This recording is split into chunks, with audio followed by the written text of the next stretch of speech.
Good morning বন্ধুরা। এখন ঘড়িতে কটা বাজে জানো? এখন প্রায় 4:30 বাজে। তো ঘুম থেকে উঠে আশিপাশি কাজ সেরে নিয়েছি। নেওয়ার পর বাইরেটা দেখো, বাইরেটা কীরকম গুটগুটে অন্ধকার।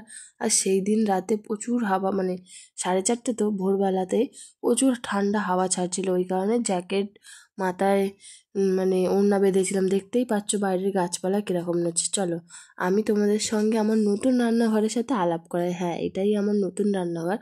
দেখো আজকে রান্না করব শুধু জাস্ট আলু ভাতে দিয়ে দিয়েছি আর ডাল করব। তো এই দুটোই রান্না আজকে করব। এটা হলো আমার নতুন রান্নাঘর। এই সংসারে আমি, আমার মেয়ে, আমার বর। এখন ঘড়িতে দেখতেই পাচ্ছ কটা বাজে।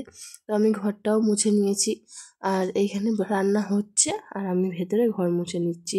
এই যে দেখতে পাচ্ছ আমি কাজ করছিলাম এখন, তাই ওই কারণে ক্যামেরার সামনে একটু এসেছি।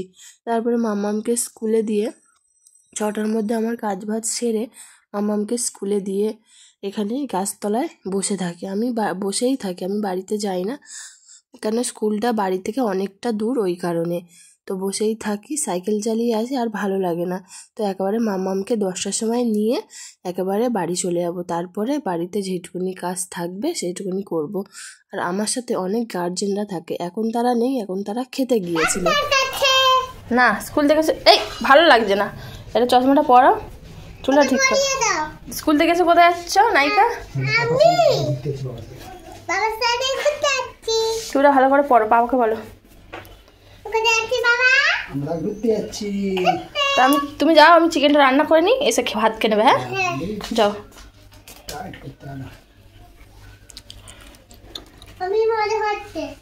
মজা হচ্ছে? দেখি একটু তাকাও। আমি কিন্তু অপেক্ষা করব তোমার।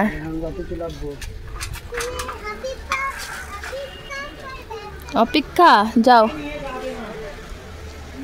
তো বন্ধুরা আমি সবেমাত্র বাড়িতে এসেছি, মানে আধা ঘন্টা হয়ে গিয়েছে বাড়িতে এসেছি মামামকে স্কুল থেকে নিয়ে। বাবা আজকে আনতে গিয়েছিল। অনেক দিন বাদে মানে নর্মাল ডেলি ব্লগ তোমাদের সাথে শেয়ার করব। তো hello everyone, welcome back to my channel মিঠা লাইফস্টাইল। তোমাদের সবাইকে স্বাগত। তো এখন করে আমার দিন এইভাবেই কাটছে। ঠিক 4:30 সময় উঠছি, রান্না করছি, করে রান্নাবান্না করে ঘরের কাজ বাজ করে মামামকে নিয়ে স্কুলে চলে যাচ্ছি। এসে আবার টুকিটাকি নিজের ঘরের কাজ করছি। আর হ্যাঁ, কিছু পারিবারিক সমস্যার জন্য আমি আলাদা খাচ্ছি এখন। তো তাই সকালবেলা তোমাদেরকে তো দেখালাম আমি ছোট একটা গ্যাস ওভেন এই দাবাতেই লাগিয়েছি। এটা হলো আমাদের আসল রান্নাঘর। এই রান্নাঘরে আর আমাকে কখনো দেখতে পারবে না। আর হ্যাঁ, দেখতে পারবে টুকিটাকি, বেশি নয়। আর প্রায় অনেক সময়ই দেখতে পাবে না। আমার রান্নাঘর এটা ছোট্টখাট্টো, 3 জনের সংসার আমাদের, মানে শ্বশুর শাশুড়ি আলাদা আর আমরা 3 জন আলাদা, বুঝলে? তো এই করে দিন যাপন করছি। আর আমি এসে একবার চা রুটি খেয়ে গেছি, এসে একটু চা খাচ্ছি আর রুটিও খেলাম। তো সকালবেলা একটা রুটি খেয়ে গিয়েছিলাম আর খিদে পেয়ে যায় এতটা টাইম, যেহেতু মামামকে 10টার সময় স্কুল থেকে ছুটি দেয়, তারপর আস্তে আস্তে 10:30 বেজে যায়, কাজ করতে করতে অনেক টাইম কেটে যায়। আর আমার সকালে রান্না হয়ে গিয়েছে, ভাত করেছি আর আলু ভাতে দিয়েছি। আজকে ওর বাবা বলেছে এই রান্নাই করতে। তো মামামের জন্য এখন আমি মাংস রান্না করব। এখন আমি মামামের জন্য ওর মাংস রান্না করব। আর ঘরে কাজ বলতে টুকিটাকি করে গিয়েছে, এখন টুকটাক বাকি রয়েছে, ঠিক আছে? তো অত সংসারের কাজ নেই। আর সোশ্যাল মিডিয়াতে পারিবারিক কোনো সমস্যা নিয়ে আলোচনাটা করা উচিত না, আমিও করবো না, ঠিক আছে? তো চলো আমার ব্লগটা দেখতে থাকো আর তোমরা আমায় সাপোর্ট করো। তোমাদের সাপোর্ট না ছাড়া আমি এগোতে পারছি না। তো আমার ব্লগ তোমাদের কি খারাপ লাগে না ভালো লাগে অবশ্যই তোমরা জানাবে, এটা তোমাদের কাছে রিকোয়েস্ট। তো চলো চাটা ফিনিশ করি আর তারপরে তোমরা দেখতে থাকো আমার ভিডিও। গোছাবো বিছনাটা, যে মেয়ে আসার সঙ্গে সঙ্গে এই তোলপাড় করেছে, ওর পাপা বিছনাটা গুছিয়ে রেখেছিল। তরকারি থাকে, দেখো ওর বাবার জন্য যে টিফিন গুছিয়েছিলাম, আমি কাজে যাইনি, ভালো লাগছে না বলে কাজে যাইনি। যে ভাত সব এখানে, ডাল আছে, আলু সেদ্ধ দিয়ে দিয়েছি, এই যে হচ্ছে রুটি ছিল। বাড়িতে আছে, আমার কোনো চাপ নেই, কাজ করবো, ও আমাকে হেল্প করে দেবে কাজে। রান্নাটা মামামের জন্য শুধু একটু রান্না করবো, একটা আলু নিয়ে আসি। আমার তো সবজি কেটে রেখেছি, শুধু আলুটা কাটা বাকি, মানে পেঁপে গাজর বিনস দেওয়া মাংস করে দেবো। আর এখানে 4 পিস মাংস রেখেছিলাম, ওর হয়ে যাবে, যে ফ্রিজ থেকে বের করে জল ঢেলে দিয়েছি বরফ কমানো, তাড়াতাড়ি সেরে নিই। আর বাইরে তো দেখতে পাচ্ছ ওয়েদারটা তো এত বাজে, সকালবেলা ওই আমি সোয়েটার গায়ে দিয়ে মানে জ্যাকেট গায়ে দিয়েছিলাম। এই কদিন এক সময় গরম এক সময় ঠান্ডা এইরকম ওয়েদার যাচ্ছে, আর বাইরে সকালবেলা এত ঠান্ডা হাওয়া যাচ্ছিলো। আর সকাল থেকে ওয়েদারে রোদ মানে প্রচুর কড়কড়ে রোদ, কিন্তু একটু ঠান্ডা হাওয়া আবহাওয়া আছে, ঠান্ডা হাওয়া বইছে বলে ঠান্ডাটা একটু লাগছে, সকাল থেকে গরমটা নেই। কিন্তু এর দুদিন আগে প্রচুর গরম পড়েছিল, মানে একদিনেই খুব গরম পড়ে পাখা চালাতে হয়েছে। তো চলো এত কথা না বলে আমি রান্নাটা শুরু করি, চলো। এমন সুখ থাকার থেকে না থাকাই ভালো। আমি মনে করি আমার সংসারে যেটুকুনি আমি খাবো, সে ডাল ভাত খাই আর শুধু ভাতই খাই না কেন, একটু শান্তিতে খাবো। ওই অশান্তির খাবার দাবার আমি একটুও পছন্দ করি না। তো ওই কারণেই আমি আজ আলাদা। হয় আমার সুখের কোনো দরকার নেই, আমি যেরকম আছি সেরকম ঠিকই আছি। তো এইটাই আমার ছোট্ট সংসার, তোমাদের সাথে তো আলাপ করিয়ে দিলাম। এবার থেকে তোমরা দেখতে পাবে আমি এখানেই রান্না করছি, এখানেই সব কিছু আমার। তো মামামের জন্য তো আমি এখন মাংস রান্না করছি। সংসারের সমস্ত কাজ করেও আমি নাকি সংসারে কোনো কাজ করি না। তো বাদ দাও ওদের সব কথা, আমি ওসব মনে ধরি না আর মনে করতেও চাই না। তো বন্ধুরা, আমার ভিডিওটা তোমরা অন্তত এই যে মিঠাইয়ের জন্য বসিয়ে দিয়েছি আদা রসুন ছাড়া পেঁয়াজ ছাড়া মাংসের তরকারি। ও এটাই সৃষ্টি করে খাবে দুপুরবেলা। ও মাংস খেতে এমনি মিঠাই খুব ভালোবাসে, দেখতেই পাচ্ছ ভাজা হয়ে। এই যে তরকারিটা ফুটছে, আর তরকারিটা বেশ ভালোই হয়েছে খেতে। একটু চেখে দেখলাম তো কোনো পেঁয়াজ রসুন নেই, নিরামিষ, দারুণ লাগছে আমার কাছে, তো খুব সুন্দর লাগছে। তো আমি এখানে বসে আছি, কেননা বেড়াল যদি ঢুকে যায়, মাংসের তরকারি হচ্ছে, আমার মেয়ের খাবার দুপুরের খাওয়াটা একদম পুরো লন্ডভন্ড হয়ে যাবে। এরপর গ্যাসটা মুছবো, কটা কাপড় জামা কাচা আছে কাচবো, স্নান করবো, মামাকে স্নান করাবো, যেহেতু পাপার সাথে গিয়েছে তার মধ্যে এই কাজগুলো আমার সেরে নিতে হবে। তো কাজগুলো কিছু শেয়ার করতে পারবো না, একেবারে সেই কাজ বাজ সেরে তোমাদের সাথে আবার কথা বলতে আসবো, আর যদি পারি তো শেয়ার করবো তোমাদের সাথে। তো চলো রান্না করে নিয়ে হচ্ছে এখানে, আমি এখানে বসে আছি, কী আর করবো বলো। তো চলো। সেই ননদের বিয়ের থেকে এত ঠান্ডা লেগে গেছে আমার যেন কাশি কিছুতেই ঠিক হচ্ছে না, ওষুধ খাচ্ছি তাও ঠিক হচ্ছে না, কেন তা কে জানে। ঠান্ডা আর সর্দিতে মানে জীবনটা আমার পুরো টসনস করে নিচ্ছে। মামামের তরকারি হয়ে গিয়েছে, তো চলো নামিয়ে গুছিয়ে গেছে, আবার তোমাদের সাথে আবার কথা বলতে আসি। তো চলো, এখন এসছি স্বাস্থ্যকেন্দ্রে, একটু ঠান্ডা লেগেছে ডাক্তার দেখাতে।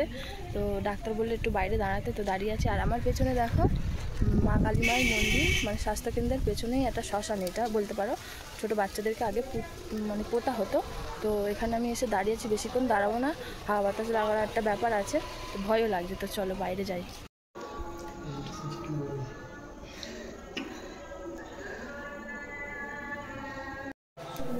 এখানে এসে বাইরে বসে আছি।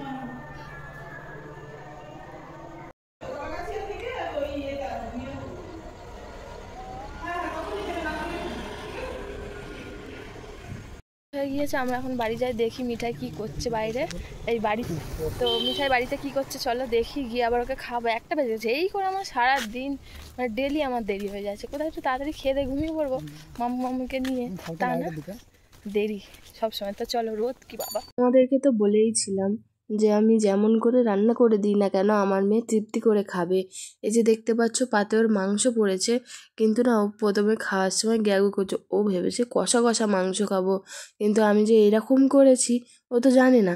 প্রথমে একটুখানি করছিল, তারপরে ঠিকঠাকই খেয়ে নিয়েছিল, তারপরে খেয়ে দিয়ে ওকে ঘুম পাড়িয়ে দেবো তাড়াতাড়ি। তো চলো পরে দেখা হচ্ছে। মিঠাই এখন পড়তে যাচ্ছে তাই তো, দেখো ব্যাগ নিয়ে চললো মিঠাই রানী। সেই দুটো কিটি আছে, তাই তাই তাই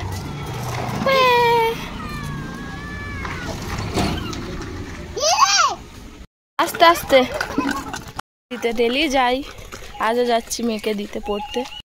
মুড ভালো থাকে তো পড়তে যায়। মা গাড়ি গাড়ি গাড়ি, নাহলে এমনি সময় কাঁদতে কাঁদতে পড়তে যায়। আস্তে কোনো বাচ্চা পড়তে যায় দেখেছো? মাম্মাম দৌড়াস না, চলো চলো চলো। আমার হাতে কিন্তু এই যে একটা ব্যাগ আছে, আর এই যে আর ঝুড়িটা বেঁধেছে দেখো না। পড়ার খুব চাপ এই বয়সে, নার্সারির বয়সেই কত বই মাম্মামের। কিরকম করে যাচ্ছে দেখ, বক্সে টং টং করে আওয়াজ হচ্ছে। সামনে চলে এসেছে,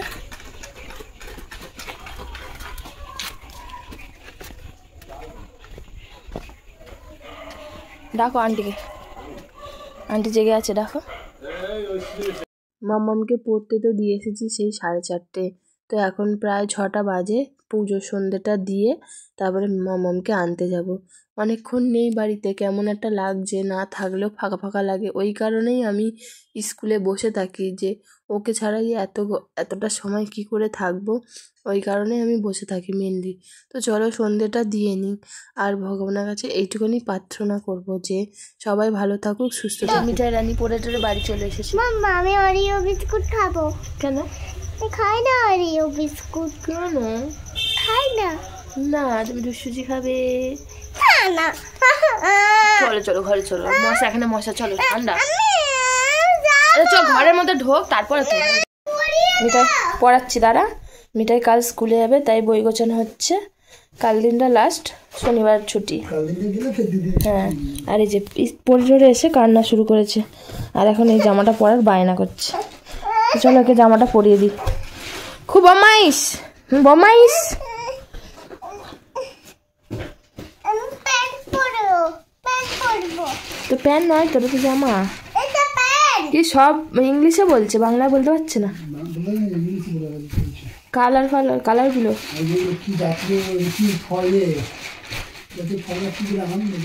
ম্যাঙ্গো।